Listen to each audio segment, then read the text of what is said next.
Hello दोस्तों, आप सभी का स्वागत है समसामयिक घटना चक्र के इस ऑनलाइन प्लेटफॉर्म पर। आज अपने इस वीडियो में हम लोग बात करेंगे 28 जनवरी 2025 के इंपॉर्टेंट करंट अफेयर के बारे में। जैसा कि मैं आप सबको डेली बताता हूं कि अपने इस वीडियो में हम लोग विभिन्न पत्र पत्रिकाओं जैसे PIB, Dainik Jagran, the Hindu, Indian Express, ANI, DD News इत्यादि पर जो भी महत्वपूर्ण खबरें रहती है उन खबरों पर टू द पॉइंट चर्चा करते हैं। और वो खबरें सारी ऐसी खबरें होती है जो आपके परीक्षा के दृष्टिकोण से इंपॉर्टेंट है। ये खबरें आपके परीक्षा के दृष्टिकोण से इस प्रकार से महत्वपूर्ण हो सकती हैं, इन खबरों से आपको प्रीलिम्स के फैक्ट भी मिल जाते हैं जो आपके परीक्षा के दृष्टिकोण से प्रीलिम्स एग्जाम में डायरेक्टली पूछे जा सकते हैं। साथ ही साथ जो मेंस के लिए इंपॉर्टेंट डाटा हो सकते हैं या मेंस से रिलेटेड कुछ पॉइंट्स हो सकते हैं, वो पॉइंट्स भी आप यहां से यूज कर सकते हैं। इतनी डिटेल में इन वीडियो को कवर किया जाता है, टू द पॉइंट वीडियो होता है और बहुत ही बेहतरीन वीडियो है। ठीक है, तो यहाँ पर आज हम लोग चर्चा करेंगे 28 जनवरी 2025 के इंपॉर्टेंट करंट अफेयर के बारे में। सबसे पहले दिवस के बारे में चर्चा कर लेते हैं कि जो 28 जनवरी का दिन है उसको किस रूप में मनाया जाता है। तो 28 जनवरी का जो दिन होता है इसको डाटा प्रोटेक्शन डे के रूप में मनाया जाता है। ठीक है, किस रूप में सेलिब्रेट किया जाता है 28 जनवरी का दिन? डाटा प्रोटेक्शन डे के रूप में, डाटा प्रोटेक्शन डे के रूप में इसको 28 जनवरी का दिन सेलिब्रेट किया जाता है। साथ ही साथ अगर हम देखें तो लाला लाजपत राय की जयंती होती है। जो 28 जनवरी है, 28 जनवरी को ही लाला लाजपत राय की जयंती होती है। ठीक है, तो ये पॉइंट याद रखना।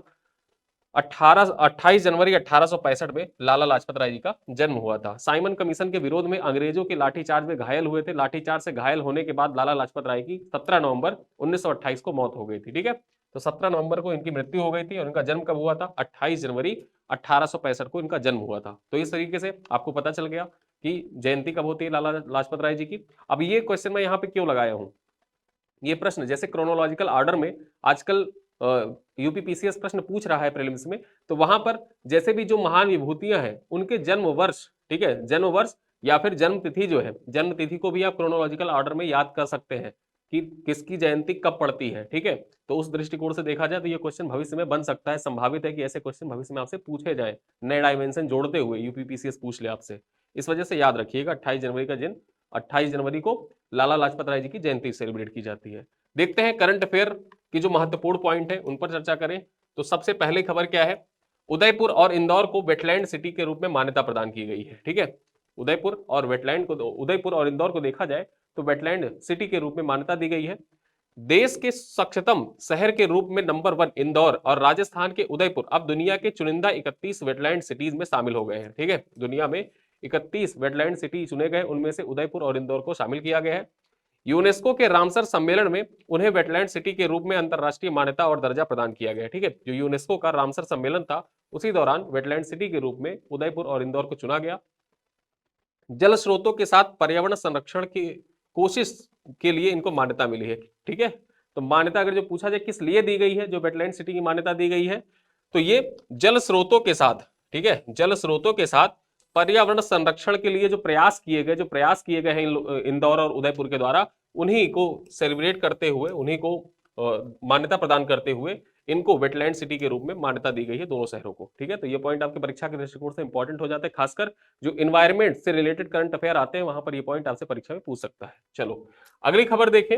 अंतरराष्ट्रीय नियुक्तियों में जब भी आप देखेंगे, आप यूपीपीसीएस का पीवाईक्यू उठा के देखेंगे और वहां पर करंट अफेयर के क्वेश्चन आप देख रहे होंगे, तो एक चीज आपको कॉमन मिलेगा हर बार, कोई भी राष्ट्रपति, कोई भी प्रधानमंत्री किसी देश में बन रहा है और वो भारत के दृष्टिकोण से राष्ट्र इंपॉर्टेंट है, तो वहां के प्रधानमंत्री या राष्ट्रपति का नाम पूछ लिया जाता है। ठीक है, तो वहीं पर अगर बात करें तो बेलारूस, ठीक है, ये रूस का पड़ोसी देश है बेलारूस, और यहाँ के राष्ट्रपति कौन बने हैं इनके बारे में एग्जाम में आपसे पूछा जा सकता है।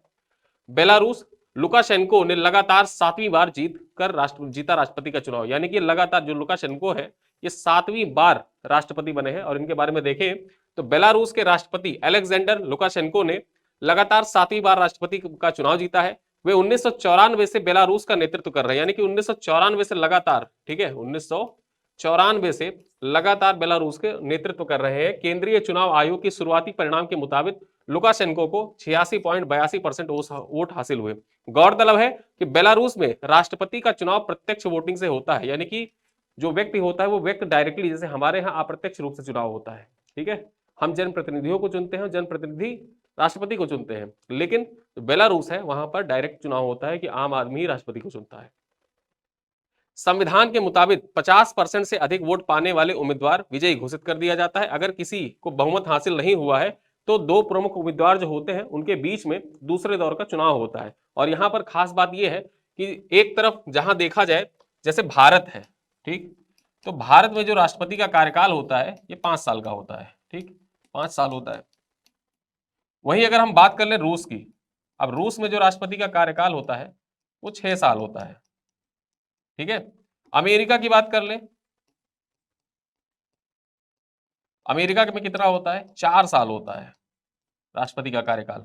तो यहां डिफरेंस मिल रहा है कि राष्ट्रपति का जो कार्यकाल होता है उस दृष्टिकोण से अगर जो देखा जाए तो रूस का पड़ोसी देश जो है बेलारूस, वहां पर राष्ट्रपति का कार्यकाल कितने साल का होता है, यहां पर 5 साल का कार्यकाल होता है। तो ये आपके परीक्षा के दृष्टिकोण से इंपॉर्टेंट जो होता है, रूस और बेलारूस में कंफ्यूज कर सकता है, ठीक है। तो इस वजह से याद रखना कि जो बेलारूस है यहाँ पर राष्ट्रपति का कार्यकाल 5 साल का, जबकि रूस में जो राष्ट्रपति का कार्यकाल होता है वो 6 साल का होता है। अमेरिका में 4 साल का, भारत में 5 साल का।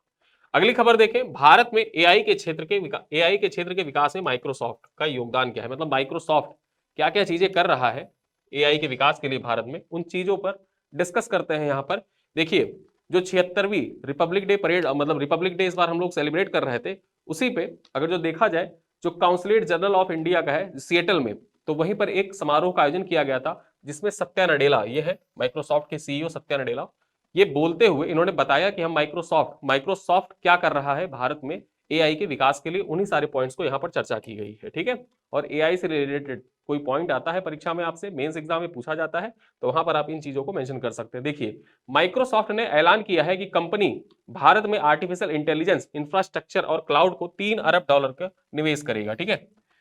जो एआई इंफ्रास्ट्रक्चर है उसमें तथा जो एआई क्लाउड है उसके विकास में $3 अरब का निवेश कर रही है माइक्रोसॉफ्ट ने 2030 तक 1 करोड़ लोगों को एआई में प्रशिक्षित और कुशल बनाने का घोषणा भी की है। यानी कि 2030 तक माइक्रोसॉफ्ट का लक्ष्य है कि भारत में 1 करोड़ लोगों को एआई में प्रशिक्षित किया जाए, प्रशिक्षण प्रदान किया जाए, ठीक है। आगे देखें, कंपनी ने अब तक सिविल सर्वेंट, कॉलेज के छात्रों और विकलांग लोगों सहित 24 लाख भारतीयों को एआई कौशल में सशक्त बनाया है, मतलब 24 लाख लोगों को अब तक सशक्त बना चुका है, और लक्ष्य कितना है, 1 करोड़ लोगों को 2030 तक। आगे बात करें, माइक्रोसॉफ्ट द्वारा हाल ही में किए गए आईडीसी अध्ययन से पता चला है कि भारत में एआई का इस्तेमाल 2023 में 63% से बढ़कर 2024 में 72% हो गया। यानी कि देखा जाए तो एआई का धीरे धीरे भारत में यूज बढ़ रहा है। भारत में एआई का यूज 2023 में जहां 63% हो रहा था, वहीं 2024 में बढ़ के कितना हो गया है, 72% हो गया। और ये पॉइंट आपके परीक्षा के दृष्टिकोण से मोस्ट इंपॉर्टेंट है, इसी वजह से इस पॉइंट को याद रखिएगा, ठीक है। 72% 2024 में बढ़ के हो गया था, और 2023 में कितना था, 63% था। अब ये 2025 में बढ़ के और ज्यादा बढ़ेगा, ठीक है। आगे बात करें, इसके अतिरिक्त माइक्रोसॉफ्ट और शाशी बूम, ठीक, सास भूमि, माइक्रोसॉफ्ट और सास भूमि ने भारत में एआई और सास इकोसिस्टम को $1 ट्रिलियन की अर्थव्यवस्था की ओर ले जाने के लिए साझेदारी की है, जिसका लक्ष्य है 5,000 से अधिक स्टार्टअप और 10,000 उद्यमियों को प्रभावित करना और 2 लाख से अधिक नए रोजगारों का अवसर पैदा करना। इसका प्रमुख उद्देश्य है, प्रमुख लक्ष्य है। तो ये सारे पॉइंट जो है आपके परीक्षा के दृष्टिकोण से इंपॉर्टेंट है, क्योंकि सत्या नडेला द्वारा, ठीक है, जो इंडियन काउंसिलेट जनरल सिएटल है, वहां पर अपने वक्तव्य भाषण में ये सारी बातें बताई गई थी। तो इस वजह से यहां से जो भी पॉइंट आपको परीक्षा में इंपॉर्टेंट लगती है, उन पॉइंट्स पे आप हाईलाइट कर सकते हैं, उनका स्क्रीनशॉट ले सकते हैं, और मेंस एग्जाम में जब आर्टिफिशियल इंटेलिजेंस से संबंधित कोई क्वेश्चन, अब तो आएगा ही आएगा जीएस पेपर 3 में, ठीक है, तो ऐसे में आप इन सारे पॉइंट्स को वहां पर मेंशन कर सकते हैं।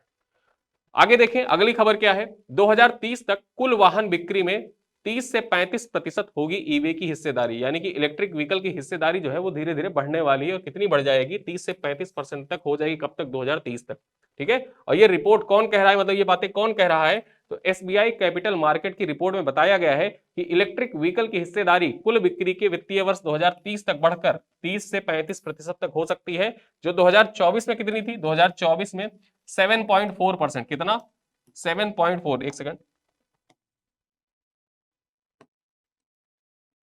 7.4% है 2024 में, और 2019 में कितना था, तो 1% से भी कम था। यानी कि धीरे धीरे देखा जाए, जहां 2019 में जो इलेक्ट्रिक व्हीकल था उसका उपयोग भारत में बात करें तो वित्तीय वर्ष 2019 में 1% से भी कम था, वो बढ़ के 2024 में 7.4% हो जाता है। और लक्ष्य कितना है, मतलब अनुमान कितना व्यक्त किया गया है कि 2030 तक ये बढ़ के कितना हो जाएगा, ये 30 से 35% तक हो जाएगा, ठीक है।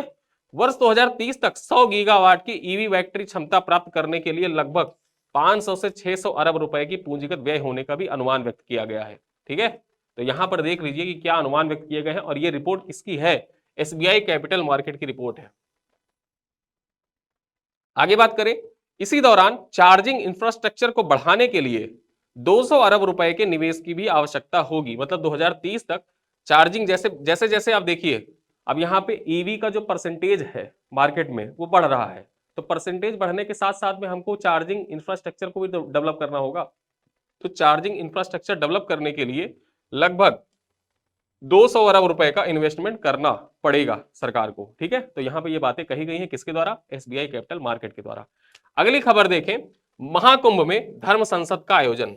ठीक है, अब महाकुंभ जो आयोजित हो रहा है, यहीं पर जो महाकुंभ से रिलेटेड जो भी पॉइंट है, मैं आपको पहले ही बताया था कि एक सेपरेट वीडियो जब महाकुंभ समाप्त होगा उस टाइम पे तो आएगा ही आएगा। उसके पूर्व जो भी पॉइंट है ये आपके परीक्षा के दृष्टिकोण से बहुत महत्वपूर्ण हो जाती है, खासकर निबंध के दृष्टिकोण से तो इंपॉर्टेंट है ही, साथ साथ जीएस पेपर 1 में और जीएस पेपर 5 के लिए भी इंपॉर्टेंट हो जाता है। और ये महाकुंभ जो है अर्थव्यवस्था से भी रिलेट करेंगे तो ये जीएस पेपर 6 के लिए भी इंपॉर्टेंट हो जाता है, उत्तर प्रदेश की इकोनॉमी में भी योगदान दे रहा है महाकुंभ। ठीक है, उस दृष्टिकोण से अगर जो देखा जाए तो यहाँ पर सांस्कृतिक दृष्टिकोण से अगर हम बात करें जीएस पेपर 5 के लिए, तो महाकुंभ में धर्म संसद का आयोजन किया गया है। इससे रिलेटेड जो पॉइंट है वो देख लेते हैं। प्रयागराज में चल रहे महाकुंभ में 27 जनवरी 2025 को धर्म संसद का आयोजन किया गया। महाकुंभ नगर के सेक्टर 17 में शांति सेवा शिविर में एक आयोजक कथा, जो शांति सेवा शिविर है यहाँ सेक्टर 17 में, यहाँ पर अगर जो इसका आयोजन की बात करें धर्म संसद का, तो कथावाचक देवकी नंदन ठाकुर की अगुवाई में, मतलब देवकी नंदन ठाकुर की अध्यक्षता में ये धर्म संसद का आयोजन किया गया था सेक्टर 17 में। इसके बारे में कुछ पॉइंट्स जान लेते हैं जो इंपॉर्टेंट हो सकते हैं। धर्म संसद के आयोजन के लिए वरिष्ठ संतों की 5 सदस्यीय टीम गठित की गई थी। इस धर्म संसद का मुख्य रूप से 11 सदस्यीय सनातन बोर्ड के गठन किए जाने का प्रस्ताव पेश किया गया। जो धर्म संसद हुई ना, इसमें देश में 11 सदस्यीय सनातन बोर्ड के गठन का प्रस्ताव रखा गया। ठीक है, और ये सनातन बोर्ड का प्रस्ताव परीक्षा में से पूछ सकता है इसमें कितने सदस्य हो सकते हैं, तो 11 सदस्य इसमें होंगे। ठीक है, और इसका पूरा मेमोरेंडम जो है उन्होंने अपना मेमोरेंडम लॉन्च किया।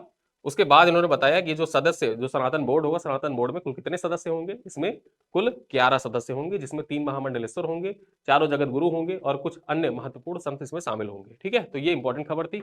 आगे देखें, पहली बार सामरिक मिसाइल प्रलय का परेड में प्रदर्शन। 26 जनवरी की जो परेड हुई थी वहां पर प्रलय का प्रदर्शन किया गया। ठीक है, ये सामरिक मिसाइल है, इंपॉर्टेंट है आपके परीक्षा के दृष्टिकोण से।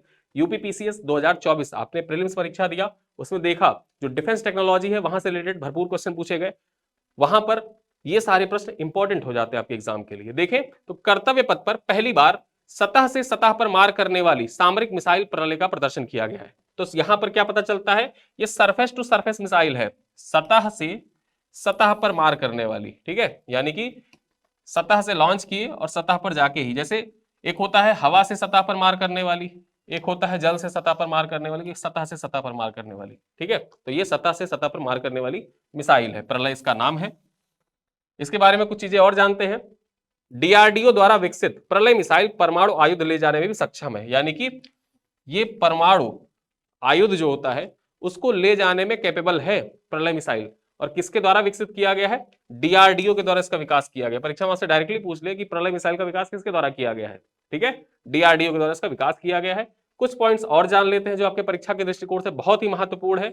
उनमें सबसे पहला पॉइंट तो यही देख लेते हैं, यह कम दूरी की मिसाइल है जिसकी भार क्षमता कितनी है, 500 से 1000 किलोग्राम है। ठीक है, और ये पॉइंट इंपॉर्टेंट हो जाता है। जैसे FWD बॉम्बर के बारे में पूछा यूपीपीसी 2024 में, भार पूछ लिया था, पेलोड कैपेसिटी पूछ लिया था। तो यहां पर देखें जो ये मिसाइल है प्रलय मिसाइल, इसकी कुल भार क्षमता कितनी है, 5000 से 1000 किलोग्राम इसकी भार क्षमता है। यह 150 से 500 किलोमीटर की दूरी तक अपने लक्ष्यों को निशाना बनाने में सक्षम है। मतलब 150 किलोमीटर से 500 किलोमीटर की रेंज है। रेंज याद रखना, किलोग्राम यानी कितना ये कैपेबल है, किसने बनाया है, ये सारे पॉइंट आपके एग्जाम के दृष्टिकोण से इंपॉर्टेंट है। आगे बात करें, सेना और वायुसेना के लिए, यानी कि ये आर्मी के लिए तथा एयरफोर्स के लिए, दोनों के लिए बनाई गई है। यह मिसाइल भारत के शस्त्रागार में पारंपरिक हमले के लिए बनाई गई पहली बैलिस्टिक मिसाइल होगी। ठीक है, भारतीय शस्त्रागार में बनाई गई पहली पारंपरिक बैलिस्टिक मिसाइल होगी ये, और सेना, आर्मी तथा एयरफोर्स दोनों के लिए बनाई गई है।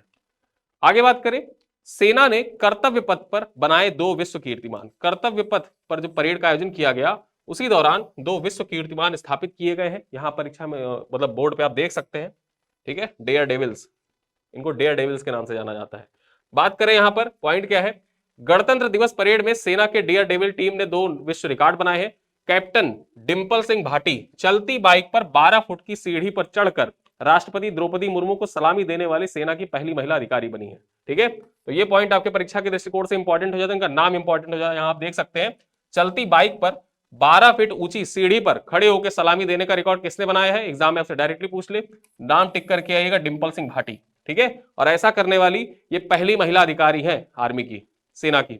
वहीं बात करें, वहीं नायक जय कुमार और नायक एसपी मंगू और सिग्नल मैन संकेत ने 3 पिक डेविल फॉर्मेशन के प्रदर्शन करते हुए शीर्षासन करने का विश्व रिकॉर्ड बनाया। ठीक है, यानी एक बाइक थी, उस पर 3 लोग जा रहे थे, तीनों का नाम यहां पर लिखा हुआ है, नायक जय कुमार, नायक एसपी मंगू और सिग्नल मैन संकेत। ये 3 लोग थे, इन तीनों लोगों ने मिलकर शीर्षासन किया उसमें और शीर्षासन करके विश्व रिकॉर्ड बनाया। तो इस प्रकार देखा जाए तो कर्तव्य पथ पर सेना ने 2 विश्व कीर्तिमान बनाए हैं, 2 विश्व कीर्तिमान स्थापित किए हैं। अभी तक पूरे विश्व में ऐसा किसी ने नहीं किया था और ये करके दिखाया है भारतीय सेना के द्वारा। ठीक है, तो यहां पर 2 विश्व रिकॉर्ड बने हैं, Guinness book of world record में नाम दर्ज किया गया है। चलो अगली खबर देखें, बुमराह को मिला 2024 का ICC men's test cricket of the year का पुरस्कार। यानी कि ICC men's test cricket of the year किसको चुना गया है, एग्जाम में डायरेक्टली पूछ ले तो आप वहां पे टिक करके आइएगा, जसप्रीत बुमराह को चुना गया है। ठीक है, अब यहां पर पॉइंट्स देख लेते हैं जो आपके एग्जाम के दृष्टिकोण से इंपॉर्टेंट हो सकते हैं। भारत के तेज गेंदबाज जसप्रीत बुमराह 2024 के लिए ICC men's test cricket of the year चुने गए हैं। बुमराह ने 2024 में शानदार प्रदर्शन करते हुए 13 टेस्ट मैचों में, कितने, 13 टेस्ट मैचों में 14.92 की औसत से 357 ओवर की गेंदबाजी की और 71 विकेट झटके थे। यानी कि 2024 में इनका रिकॉर्ड ये रहा कि इन्होंने 357 ओवर टोटल गेंदबाजी की, जिनमें देखा जाए तो 71 विकेट झटके इन्होंने। आगे बात करें, बुमराह का सबसे बेहतरीन प्रदर्शन ऑस्ट्रेलिया में हुई बॉर्डर गावस्कर ट्रॉफी की सीरीज में आया, जहां उन्होंने 5 मैचों में 13.06 की औसत से 28.37 के स्ट्राइक रेट से 32 विकेट झटके। इस प्रदर्शन के कारण ही उन्हें प्लेयर ऑफ द सीरीज, यानी कि जो एग्जाम में पूछा जा सकता है कि बॉर्डर गावस्कर ट्रॉफी में प्लेयर ऑफ द सीरीज का खिताब किसको दिया गया, पुरस्कार किसको दिया गया। ठीक है, तो यहां पर देखा जाए बॉर्डर गावस्कर ट्रॉफी में प्लेयर ऑफ द सीरीज का पुरस्कार किसको मिला, जसप्रीत बुमराह को मिला। इस सीरीज के दौरान बुमराह ने टेस्ट क्रिकेट में 200 विकेट का आंकड़ा भी पार किया और 200 विकेट लेने वाले भारत के 12वें गेंदबाज बन गए। यानी कि जसप्रीत बुमराह जो है ये भारत की ओर से 200 विकेट लेने वाले, टेस्ट क्रिकेट में 200 विकेट लेने का, 200 विकेट का आंकड़ा पार करने वाले 12वें खिलाड़ी हैं। आपके एग्जाम के दृष्टिकोण से कथन कारण में पूछा जा सकता है। हमने पुरुष के बारे में बात कर लिया। अब यहां पर जो महिला भारतीय टीम है उसके बारे में बात करें तो स्मृति मंधाना के बारे में जान लीजिए कि ICC women ODI cricketer of the year 2024 का खिताब स्मृति मंधाना को दिया गया है। हमने टेस्ट के बारे में बात कर लिया, ये ओडीआई का है। आगे बात करें, आईआईटी गुवाहाटी ने बनाया पारे का पता लगाने वाला नैनो मटेरियल। ठीक है, आईआईटी गुवाहाटी के द्वारा एक पारे का पता लगाने वाला नैनो मटेरियल बनाया गया है। अब यहां पर देख लेते हैं क्या पॉइंट आपकी परीक्षा के दृष्टिकोण से इंपॉर्टेंट हो जाती है। आईआईटी गुवाहाटी के वैज्ञानिकों ने 27 जनवरी को बताया कि उन्होंने एक खास तरीके का नैनो मटेरियल विकसित किया है जो पारे जैसे खतरनाक धातु के सटीक तरीके से पता लगा सकता है। यानी पारे जैसा जो खतरनाक धातु होता है उसका सटीक तरीके से पता लगा सकता है। यह तकनीकी न केवल मानव शरीर की कोशिकाओं में बल्कि पर्यावरण में पारे की मौजूदगी का भी पता लगा सकता है। कोई मानव शरीर है, मानव शरीर के अंदर तो ये पारे की मौजूदगी का पता लगाएगा ही लगाएगा, साथ ही साथ इसके जो पार्टिकल है वो पर्यावरण में उपस्थित पारे का भी पता लगा देंगे, मरकरी का पता लगा देंगे। ठीक है, यहां पर बात करें, पारा एक जहरीला धातु है जो दूषित पानी, भोजन, हवा एवं त्वचा के संपर्क में शरीर में प्रवेश कर तंत्रिका तंत्र, किडनी और दिल जैसे अंगों को गंभीर नुकसान पहुंचा सकता है। ठीक है, आगे बात करें, ऐसे में आईआईटी गुवाहाटी के शोधकर्ताओं ने एक खास धातु हैलाइड पेरोवस्कॉट नैनो क्रिस्टल तैयार किया है जो पारे की पहचान करने के साथ साथ मानव कोशिकाओं को कोई नुकसान नहीं पहुंचाएगा। यानी कि पारे की पहचान तो शरीर के अंदर जाकर करेगा ही करेगा, ठीक है, लेकिन ये मानव शरीर को कोई नुकसान नहीं पहुंचाएगा। आगे बात करें, ये नैनो क्रिस्टल एक खास तरह की हरी रोशनी उत्सर्जित करते हैं जिससे पारे का पता आसानी से लग सकता है। ये नैनो पार्टिकल जो है ये एक हरी प्रकार की रोशनी उत्पन्न करते हैं। स्वयं में इनमें जैसे जुगनू होता है ना, तो जुगनू चमकता रहता है, वैसे ही ये नैनो पार्टिकल जो है, नैनो क्रिस्टल है, ये नैनो क्रिस्टल हरे प्रकाश को उत्पन्न करेंगे जिससे पारे का पता चलता रहेगा। ठीक है, तो यहाँ पर ये पॉइंट इंपॉर्टेंट है, किसके द्वारा विकसित किया गया है, आईआईटी गुवाहाटी के द्वारा ये नैनो मटेरियल विकसित किया गया है जिससे पारे का पता लगाया जाएगा। आगे बात करें, अब यहां पर कमेंट में आप एक क्वेश्चन है कि पारे से कौन सा रोग होता है, ठीक है, पारे से कौन सा रोग होता है, इसको आप कमेंट करके बताइएगा। बायोलॉजी का बहुत फेवरेट क्वेश्चन है और कई बार पीवाईक्यू में पूछा जा चुका है, ठीक है, तो ये कमेंट करके बताइएगा। आगे देखें, 5 साल बाद फिर शुरू होगी कैलाश मानसरोवर की यात्रा, यानी कि 5 साल से कैलाश मानसरोवर की यात्रा बंद थी। जब से देखा जाए तो डोकलाम विवाद जो हुआ था, डोकलाम विवाद से फिर उसके बाद में अगर जो देखा जाए, जो टेंशन चल रही थी गलवान वैली इंसिडेंट, ठीक है, तो डोकलाम के टाइम पे कुछ टाइम के लिए बंद हुआ, फिर उसके बाद में गलवान वैली इंसिडेंट जब हुआ उस टाइम पे बंद हो गया था कैलाश मानसरोवर यात्रा। अब फिर से एक बार स्टार्ट होने जा रही है।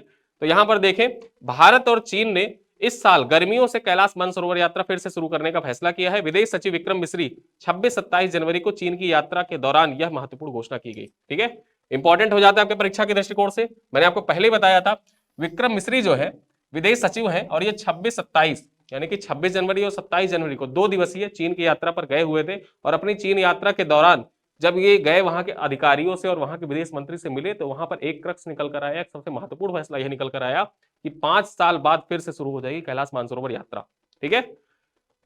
इसी दौरान विदेश सचिव ने चीन के विदेश मंत्री वांग यी और कम्युनिस्ट पार्टी ऑफ चाइना के अंतरराष्ट्रीय विभाग के मंत्री लिू जियानचाओ से मुलाकात की। किससे किससे? वहां के जो विदेश मंत्री उनसे, तथा साथ ही साथ जो कम्युनिस्ट पार्टी ऑफ चाइना है वहां के अंतरराष्ट्रीय विभाग के मंत्री जो है लिू चिनचाओ, इनसे मुलाकात की। आगे बात करें, यह कदम 2025 में दोनों देशों के बीच कूटनीतिक संबंधों के 75वीं वर्षगांठ। भारत और चीन अपने कूटनीतिक संबंधों के कितने वर्ष सेलिब्रेट कर रहा है? कौन सा वर्ष सेलिब्रेट कर रहा है? 75वां वर्ष सेलिब्रेट कर रहा है। और ये आपके परीक्षा के दृष्टिकोण से देखा जाए तो इंपॉर्टेंट हो जाता है। ये पॉइंट इस दृष्टिकोण से भी इंपॉर्टेंट है, जीएस पेपर 2, ठीक है, जीएस पेपर 2 भारत चीन संबंध से रिलेटेड कोई क्वेश्चन आपके परीक्षा में पूछा जाए, मेंशन करके आइएगा। ये 75 साल पूरे हो गए हैं, इसी दृष्टिकोण से भारत और चीन के आपसी सहमति के बाद 5 साल बाद पुनः कैलाश मानसरोवर की यात्रा प्रारंभ होने जा रही है। और जो यात्रा हुई थी विक्रम मिश्री की, उसके बारे में भी आप मेंशन कर सकते हैं। गौरतलब है कि कैलाश मानसरोवर की यात्रा 2020 में बंद थी, 2020 से बंद थी। इसके साथ ही नदियों से संबंधित हाइड्रोलॉजिकल डाटा साझा करने और अन्य सहयोगों को बढ़ावा देने पर भी यह सहमति बनी है, जो ये गए हुए थे विदेश सचिव जी। उसके बाद इसके अलावा मीडिया, थिंक टैंक और जनता के बीच आपसी संपर्क बढ़ाने के लिए एक कदम उठाए जाएंगे। वहीं दोनों देशों के बीच आर्थिक संबंधों को लेकर भी इसी यात्रा के दौरान चर्चा हुई। यानी कि ये सारी बातें जो चर्चा हो रही हैं, ये किसके लिए चर्चा हो रही है? जो विक्रम मिश्री जी हैं 26-27 जनवरी 2 दिवसीय जो यात्रा पर थे चीन के, उन्हीं संदर्भ में ये सारे पॉइंट्स आपके परीक्षा के दृष्टिकोण से बहुत ही महत्वपूर्ण हो जाते हैं, ठीक है। चलो अगली खबर देखें, प्रम्बानन मंदिर जीर्णोद्धार और भारत इंडोनेशिया के बीच सहयोग। अब देखिए, जो प्रम्बानन मंदिर है ये इंडोनेशिया का सबसे बड़ा मंदिर है। और आपको पता होगा इंडोनेशिया के राष्ट्रपति प्रोबो सुबियंतो ये भारत की यात्रा पर थे, भारत के राजकीय यात्रा पर आए हुए थे। साथ ही साथ जो 26 जनवरी था गणतंत्र दिवस परेड पर प्रोबो सुबियंतो भारत के मुख्य अतिथि थे। इसके पूर्व अगर हम बात करें तो कुल 4 इंडोनेशियाई राष्ट्रपति भारत के गणतंत्र दिवस परेड में मुख्य अतिथि के रूप में शामिल हो चुके हैं। पहली बार जब गणतंत्र दिवस परेड आयोजित की गई थी उस दौरान भी देखा जाए तो सुकर्णो जो तत्कालीन राष्ट्रपति थे, जिनके साथ मिलकर बाद में जवाहरलाल नेहरू इत्यादि लोगों ने मिलकर जो नॉन अलाइन मूवमेंट था, गुट निरपेक्ष आंदोलन था, उसकी शुरुआत की थी। तो वहीं पर देखा जाए जो सुकर्णो थे वो भारत में पहले गणतंत्र दिवस परेड के मुख्य अतिथि के रूप में शामिल हुए थे। अब तक कुल 4 इंडोनेशियाई राष्ट्रपति शामिल हो चुके हैं। और अगर जो देखा जाए इस बार जो शामिल हुए प्रोबो सुबियंतो, उन्होंने भारत के बारे में बहुत अच्छी अच्छी बातें कही। जैसे उन्होंने कहा कि मेरा डीएनए जो है, मैंने अपना जीनोम सीक्वेंसिंग करवाया और मेरा जो डीएनए है वो भारतीय डीएनए है, ठीक है, ऐसी बातें उन्होंने कही। तो वहीं उससे पता चलता है कि आपसी दोनों देशों के बीच जो आपसी संबंध है वो कितने गहरे हैं। और इसी संबंध के दृष्टिकोण से देखा जाए यहां पर तो भारत ने जो प्रम्बानन मंदिर है उसके जीर्णोद्धार की बात कही है। प्रम्बानन मंदिर जीर्णोद्धार में सहयोग करेगा भारत। इंडोनेशिया का सबसे बड़ा हिंदू मंदिर है, 9वीं सदी में प्राचीन त्रिमूर्ति मंदिर है, ठीक है। ये जो प्रम्बानन मंदिर है ये 9वीं सदी का है मंदिर है, ठीक है, 9वीं सदी का मंदिर है। और ये त्रिमूर्ति यानी ब्रह्मा विष्णु महेश तीनों देवता यहां पर है, ठीक है, उन्हीं की मूर्ति है। और खास बात क्या है कि जो प्रम्बानन मंदिर है ये यूनेस्को के विश्व धरोहर स्थल के रूप में भी नामित है, यूनेस्को के विश्व धरोहर सूची में शामिल है प्रम्बानन मंदिर। अब यहां पर कुछ बातें और हुई हैं। भारत इंडोनेशिया की मध्य द्विपक्षीय वार्ता जो हुई, यहां पर आप फोटो देख सकते हैं प्रोबो सुबियंतो का। बात करें तो दोनों देशों के बीच में किन किन क्षेत्रों में सहयोग की बातें हुई हैं? सैन्य उपकरणों और कलपुर्जों की आपूर्ति में सहयोग करेगा भारत। वहीं बात करें इंडोनेशिया में भारतीय उच्च शिक्षण संस्थान के कैंपस खोलने का प्रस्ताव रखा गया है, भारत के द्वारा रखा गया कि इंडोनेशिया में जो भारत के उच्च शिक्षण संस्थान है जैसे IIT, IIM, इनके जो कैंपस है वो खोले जाएंगे इंडोनेशिया में। आगे बात कर ले, 5 समझौतों पर हस्ताक्षर किए गए हैं, साथ ही साथ ब्रिक्स में इंडोनेशिया के शामिल होने का भी स्वागत किया है भारत के द्वारा। ठीक है, तो यहां पर ये जो 4 पॉइंट है आपके परीक्षा के दृष्टिकोण से इंपॉर्टेंट है कि भारत और इंडोनेशिया के बीच सहयोग के पक्ष क्या क्या है, उन सब सहयोग के पक्ष अगर जो ऐसा कुछ आ जाता है, भारत इंडोनेशिया संबंध या जो ईस्ट एशिया है, ईस्ट एशिया के साथ भारत का संबंध। ठीक है, ईस्ट एशिया से रिलेटेड बहुत से क्वेश्चन परीक्षा में पूर्वावलोकन में पूछे गए हैं मेंस में, और आगे भी पूछे जाने की पूरी संभावना है। ठीक है, भारत जैसे जैसे आगे बढ़ रहा है तो भारत के आगे अर्थव्यवस्था आगे बढ़ने के साथ साथ जो ईस्ट के कंट्री है वो भारत के साथ एक सहयोग की भावना रखते हैं और भारत के साथ सहयोग पे दिखाना चाहते हैं। तो वहां पर देखा जाए तो इंडोनेशिया इस दृष्टिकोण से इंपॉर्टेंट हो जाता है। जैसे फिलीपींस ब्रह्मोस खरीद रहा था, वैसे ही ब्रह्मोस खरीदने में इंटरेस्टेड है इंडोनेशिया। ठीक है, तो ये सारे पॉइंट आपके एग्जाम के दृष्टिकोण से इंपॉर्टेंट है। आगे बात करें, एक देश एक समय, एक देश एक चुनाव, एक देश एक राशन कार्ड, एक देश एक आइडेंटिटी, सुना था। अब आप सुनिए, एक देश एक समय। आज से मैं बात करूं 4-5 साल पहले, यानी कि करीब 2018-2017 के आसपास भारत को 3-4 टाइम जोन में बांटने की बात चल रही थी, लेकिन आज बात चल रही है कि पूरे देश में सिर्फ एक समय लागू होगा। बात करें यहां पर दैनिक जागरण की खबर है, इस नीति का मुख्य उद्देश्य क्या है? समय निर्धारण की प्रक्रिया को मानकीकृत करना इसका मूल उद्देश्य है। यानी कि सबसे पहला पॉइंट तो आपके परीक्षा के दृष्टिकोण से यही हो जाता है कि एक देश एक समय का उद्देश्य क्या है। उद्देश्य इंपॉर्टेंट है, जो समय है समय निर्धारण की प्रक्रिया को मानकीकृत करना। अगला पॉइंट क्या कह रहा है? द लीगल मेट्रोलॉजी भारत मानक समय नियम 2024 के तहत IST यानी कि इंडियन स्टैंडर्ड टाइम को सभी आधिकारिक, वाणिज्यिक और प्रशासनिक कार्यों के लिए एकमात्र समय संदर्भ बनाया जाएगा। इसका मूल उद्देश्य यही है। इन प्रस्तावित नियमों का उल्लंघन करने पर जुर्माने का भी प्रावधान किया गया है। यानी कि जो द लीगल मेट्रोलॉजिकल नियम 2024 का अगर जो कोई उल्लंघन करता है तो उस पर जुर्माने का भी प्रावधान किया गया है। ठीक है, तो यानी कि एक देश एक समय में ये महत्वपूर्ण कड़ी है। आगे बात कर ले, वाणिज्य, परिवहन, सार्वजनिक प्रशासन, वित्तीय संचालन, दूरसंचार, बैंकिंग, रक्षा, 5G और आर्टिफिशियल इंटेलिजेंस क्षेत्रों में प्राथमिक स्तर पर इसे लागू किया जाएगा। यानी कि जो एक देश एक समय है इसको इन क्षेत्रों में प्राथमिक स्तर पर लागू किया जाएगा।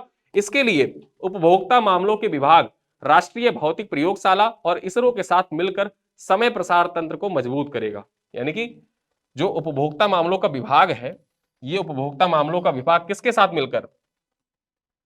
राष्ट्रीय भौतिक प्रयोगशाला और इसरो के साथ मिलकर जो समय प्रसार तंत्र है ना, इस समय प्रसार तंत्र को मजबूत करेगा उपभोक्ता मामलों का विभाग। तो इस वजह से देखा जाए तो सबसे इंपॉर्टेंट क्या हो जाता है? एक देश एक समय इंपॉर्टेंट है। उद्देश्य क्या है? महत्वपूर्ण हो गया, आपको मैंने बता दिया। नियम कौन सा है? द लीगल मेट्रोलॉजिकल नियम 2024। इसके तहत उल्लंघन करते हैं तो सजा का प्रावधान है, जुर्माने का प्रावधान है, और किन किन क्षेत्रों में यह प्राथमिक तौर पर लागू होगा और कौन कौन सहयोग कर रहा है। ठीक है, तो सहयोग में देखा जाए उपभोक्ता मामलों का विभाग, इसरो और राष्ट्रीय भौतिक प्रयोगशाला ये आपस में सहयोग करेंगे, जिससे क्या होगा? समय प्रसार तंत्र को मजबूती प्रदान की जाएगी। और इस प्रकार देखा जाए तो ईस्ट से लेकर वेस्ट तक, नॉर्थ से लेकर साउथ तक एक समय होगा। ठीक है, आगे बात करें सबसे खास पॉइंट और परीक्षा के दृष्टिकोण से सबसे महत्वपूर्ण पॉइंट मैं बात करूं आज इस वीडियो में, तो सबसे इंपॉर्टेंट पॉइंट यही है और यहां से आपके परीक्षा में प्रश्न आना तय है। ठीक है, 139 हस्तियां पद्म पुरस्कार से सम्मानित, 7 पद्म भूषण प्रदान किए गए, पद्म विभूषण प्रदान किए गए हैं। यानी इस बार कितने पद्म विभूषण? 7 पद्म विभूषण, 19 पद्म भूषण दिए गए हैं। साथ ही साथ अगर हम बात करें तो 113 पद्मश्री सम्मान प्रदान किया गया है इस बार, और तो सबको मिला लिया जाए तो टोटल कितना हो जाता है? 139।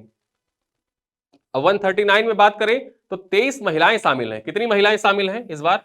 23 महिलाएं शामिल हैं। वहीं पर 10 विदेशी या NRI हस्तियां शामिल हैं। ठीक है, और ये जो 139 दिए गए हैं, 139 में 13 ऐसे पद्म पुरस्कार हैं जो मरणोपरांत प्रदान किए गए हैं। और चौथा पॉइंट क्या है? उत्तर प्रदेश से 8 हस्तियों को पद्म सम्मान प्रदान किया गया है। ठीक है, और ये जो डाटा है, ठीक है, ये डाटा जो है न्यूमेरिकल डाटा, ये आपके परीक्षा के लिए बहुत ही महत्वपूर्ण है। सीधे सीधे पूछेगा कितने व्यक्तियों को पद्म विभूषण पुरस्कार से सम्मानित किया गया है? 7। कितनों को पद्म भूषण से सम्मानित किया गया है? 19। कितनों को पद्मश्री से सम्मानित किया गया है? 113। कितनी महिलाओं को सम्मानित किया गया है पद्म पुरस्कारों से? 23 महिलाएं शामिल है टोटल 139 में। अगर बात कर ले NRI या विदेशी कितने शामिल है? 10। मरणोपरांत कितने लोगों को दिया गया है? 13। उत्तर प्रदेश से कितने लोगों को दिया गया है? 8। ये पॉइंट आपके परीक्षा के दृष्टिकोण से बहुत ही महत्वपूर्ण है। ठीक है, अब यहां पर जो 7 व्यक्ति हैं उन 7 व्यक्तियों का नाम एक बार देख लेते हैं जो पद्म विभूषण होते हैं। भारत रत्न के बाद दूसरा सर्वोच्च नागरिक सम्मान है। जैसे सबसे बड़ा जो भारत का सर्वोच्च नागरिक सम्मान कौन सा है? भारत रत्न है। भारत रत्न के बाद पद्म विभूषण आता है, फिर तीसरे नंबर पर देखा जाए पद्म भूषण आता है और चौथे नंबर पर आता है पद्मश्री। तो उस दृष्टिकोण से देखा जाए तो हायरार्की में दूसरे नंबर पर आता है पद्म विभूषण भारत रत्न के बाद। 7 लोगों को इस बार दिया गया है, सबका नाम देख लेते हैं। प्रसिद्ध लोक गायिका शारदा सिन्हा, इनको मरणोपरांत प्रदान किया गया है। ठीक है, बिहार कोकिला के नाम से मशहूर शारदा सिन्हा। छठ के गीत जो होते हैं, शारदा सिन्हा के गीतों के बिना छठ अधूरा है। ठीक है, तो यहां पर देखा जाए लोक गायिका शारदा सिन्हा को मरणोपरांत प्रदान किया गया है। वहीं पर मारुति, जो जैसे मारुति सुजुकी आपने सुना होगा, सुजुकी। ठीक है, तो मारुति के जनक जो है ओसुमा सुजुकी, इनका नाम ही था ओसुमा सुजुकी, इनको मरणोपरांत प्रदान किया गया पद्म विभूषण। वहीं पर बात करें एम.टी. वासुदेवन नायर, इनको भी मरणोपरांत, यानी कि 3 लोग ऐसे हैं जिनको मरणोपरांत प्रदान किया गया है पद्म विभूषण पुरस्कार। उसके बाद पूर्व सीजेआई जगदीश सिंह खेहर, ठीक है, जेएस खेहर को प्रदान किया गया है। आगे देखें श्री दव्वुरु नागेश्वर रेड्डी, चिकित्सा के क्षेत्र में, यहां दवा लिख गया है, चिकित्सा होगा यहां पर, चिकित्सा के क्षेत्र में इनको प्रदान किया गया है। फिर उसके बाद देखें श्रीमती कुमुदनी रजनीकांत लखिया, इनको कला के क्षेत्र में दिया गया है। और लक्ष्मी नारायण सुब्रमण्यम, इनको भी कला के क्षेत्र में पद्म विभूषण से सम्मानित किया गया है। तो यहां पर टोटल 7 नाम है जिनको पद्म विभूषण से सम्मानित किया गया इस बार। आगे बात कर ले पद्मश्री, पद्म भूषण कितने लोगों को दिया गया है? 19 लोगों को दिया गया है। और यहां पर जो सबसे खास नाम है जो आपकी परीक्षा के दृष्टिकोण से इंपॉर्टेंट हो सकते हैं, उन नामों पर चर्चा करते हैं। बिहार के पूर्व डिप्टी सीएम सुशील कुमार मोदी को दिया गया है। पंकज उधास, गजल जिनके आप सुनते थे, गजल बहुत मशहूर रहे पंकज उधास के, तो पंकज उधास को दिया गया, पद्म भूषण से सम्मानित किया गया है। मरणोपरांत इनको सम्मानित किया गया है। वही हम बात कर ले शेखर कपूर, ये है शेखर कपूर। शेखर कपूर मशहूर फिल्म निर्माता। आप संसद टीवी पर जाएंगे, जब आप यूट्यूब पर जाएंगे, यूट्यूब पर संसद टीवी सर्च करेंगे, प्रधानमंत्री सीरियल सर्च करिएगा, जितने प्रधानमंत्री भारत के हुए हैं, संविधान सीरियल सर्च करिएगा, संविधान संसद टीवी, प्रधानमंत्री संसद टीवी आप डालिएगा, देखिएगा पूरी एक सीरीज आती है। क्या बेहतरीन तरीके से भारत के प्रधानमंत्रियों के बारे में, भारत के संविधान निर्माण के बारे में सारी बातें बताई गई हैं। और उसमें अगर जो देखा जाए एंकर के रूप में कौन बता रहे हैं? शेखर कपूर ही बता रहे हैं, मशहूर फिल्म निर्माता है। आगे बात करें पी.आर. श्रीजेश, हॉकी खिलाड़ी है पी.आर. श्रीजेश, जो भारतीय हॉकी टीम है, भारतीय हॉकी टीम के गोलकीपर, इनके नेतृत्व में देखा जाए तो भारतीय हॉकी टीम ने लगातार 2 ओलंपिक में मेडल जीते हैं। ठीक है, अब वहीं पर ये सबसे महत्वपूर्ण नाम हो गए जिनको पद्म भूषण से सम्मानित किया गया। पद्म पुरस्कारों के ऊपर एक डिटेल वीडियो मैं लेकर आऊंगा, लेकिन यहां पर जो सबसे इंपॉर्टेंट पॉइंट्स हैं वो हम डेली करंट अफेयर में चर्चा के ले रहे हैं। यूपी से 2 लोगों को, राम बहादुर राय और साध्वी रितंबरा को पद्म भूषण से सम्मानित किया गया। किसको किसको? राम बहादुर राय को सम्मानित किया गया है, साथ ही साथ साध्वी रितंबरा को पद्म भूषण से सम्मानित किया गया है। ये 2 नाम बहुत महत्वपूर्ण हो जाता है। ये साध्वी रितंबरा जो है, ये वही साध्वी रितंबरा है जिनके द्वारा वृंदावन में महिलाओं के लिए पहला जो पूर्णतः सैनिक स्कूल था उसकी स्थापना की गई थी।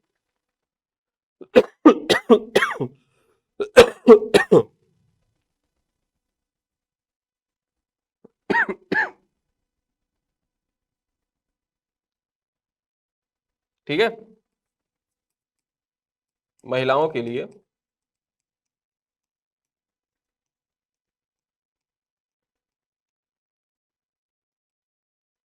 सैनिक स्कूल, महिलाओं के, बालिकाओं के लिए समझ लीजिए आप, सैनिक स्कूल, नाम क्या था? संविद गुरुकुलम,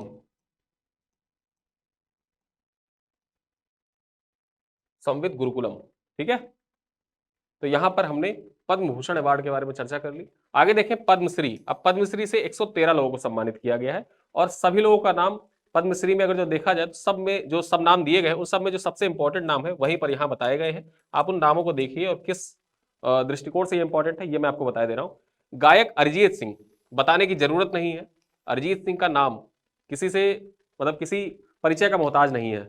आगे देखें क्रिकेटर आर अश्विन, इनको प्रदान किया गया है, पद्मश्री से सम्मानित किया गया है। चंद्रकांत वी सोमपुरा, चंद्रकांत वी सोमपुरा जो है जो राम मंदिर का आर्किटेक्ट है, ठीक है, तो प्रधान आर्किटेक्ट यही थे, प्रधान वास्तुकार थे चंद्रकांत वी सोमपुरा, इनको प्रदान किया गया है।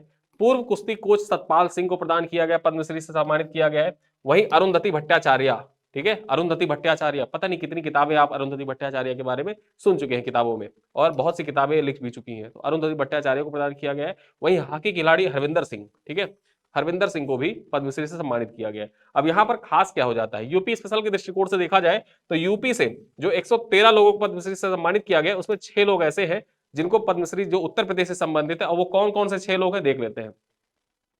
हृदय नारायण दीक्षित, ठीक है, पूर्व विधानसभा अध्यक्ष है हृदय नारायण दीक्षित, इनको दिया गया है। गणेश्वर शास्त्री को दिया गया है, गणेश्वर शास्त्री द्रविड़, इनको प्रदान किया गया है। सतपाल सिंह, सतपाल सिंह को दिया गया है। श्याम बिहारी अग्रवाल को, सोनिया नित्यानंद और सैयद ऐनुल हसन को पद्मश्री से सम्मानित किया गया। यानी कि ये उत्तर प्रदेश के 6 ऐसे लोग हैं जिनको पद्मश्री से सम्मानित किया गया है। 2 लोगों को पद्म भूषण दिया गया है। पद्म विभूषण उत्तर प्रदेश से किसी को भी नहीं दिया गया है, ये पॉइंट याद रखना। पद्म विभूषण से इस बार उत्तर प्रदेश का कोई भी व्यक्ति सम्मानित नहीं हुआ है। पद्म भूषण से कौन कौन सम्मानित हुए हैं, टोटल 2 लोग सम्मानित हुए हैं। यहाँ पर मैंने आपको नाम बताया था, साध्वी रितंबरा और राम बहादुर राय। 6 लोग ऐसे हैं जिनको पद्मश्री से सम्मानित किया गया उत्तर प्रदेश के, ठीक है। तो यहाँ पर हमने डिटेल से इन सब चीजों पर चर्चा कर ली।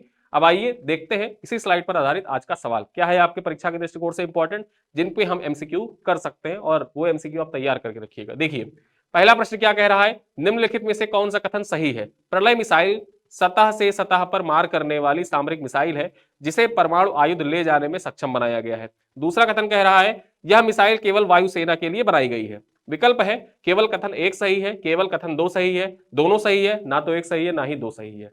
अगला क्वेश्चन कह रहा है, क्वेश्चन नंबर 2 है ये, निम्नलिखित में से कौन सा कथन सही है। इंदौर और उदयपुर को यूनेस्को के रामसर सम्मेलन में वेटलैंड सिटी के रूप में अंतरराष्ट्रीय मान्यता प्राप्त हुई है, पहला कथन है। दूसरा कथन कह रहा है वेटलैंड सिटी का दर्जा केवल उन शहरों को मिलता है जो स्वच्छता में नंबर 1 स्थान रखते हैं, मतलब नंबर 1 स्थान रखते हैं, उन्हीं शहरों को मिलता है।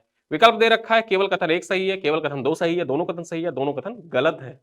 क्वेश्चन नंबर 3 क्या कह रहा है, देखिए निम्नलिखित में से कौन सा कथन सही है। धर्म संसद का आयोजन प्रयागराज महाकुंभ के सेक्टर 17 में शांति शिविर में किया गया, शांति सेवा शिविर में किया गया। अगला कथन कह रहा है धर्म संसद में 15 सदस्यीय सनातन बोर्ड के गठन की प्रस्ताव पेश किया गया। जो 15 सदस्यीय गठन है सनातन बोर्ड का, उसके गठन का प्रस्ताव पेश किया गया। कौन सा विकल्प सही है, केवल 1 सही है, केवल 2 सही है, दोनों कथन सही है, या दोनों कथन गलत है, ठीक है। क्वेश्चन नंबर 4 क्या कह रहा है, 4 आपकी परीक्षा के दृष्टिकोण से बहुत महत्वपूर्ण है। देखिएगा पद्म पुरस्कारों में कुल 7 व्यक्तियों को पद्म विभूषण से सम्मानित किया गया है। 2025 में सम्मानित 113 व्यक्तियों को पद्मश्री से सम्मानित किया गया, यानी कि जो 2025 में अवार्ड प्रदान किए गए हैं उसमें 113 व्यक्ति ऐसे हैं जिनको पद्मश्री से सम्मानित किया गया है। आपको बताना है कौन सा कथन सही है, केवल कथन 1 सही है, केवल कथन 2 सही है, दोनों कथन सही है, या दोनों कथन गलत है। 5वां क्वेश्चन क्या कह रहा है, क्वेश्चन नंबर 5, बिहार के पूर्व डिप्टी सीएम सुशील कुमार मोदी को पद्म विभूषण से सम्मानित किया गया है। कथन 2 कह रहा है गायक अरिजीत सिंह को पद्मश्री से सम्मानित किया गया है। आपको बताना है कौन सा कथन सही है, केवल कथन 1 सही है, केवल कथन 2 सही है, दोनों कथन सही है, दोनों कथन गलत है, ठीक है।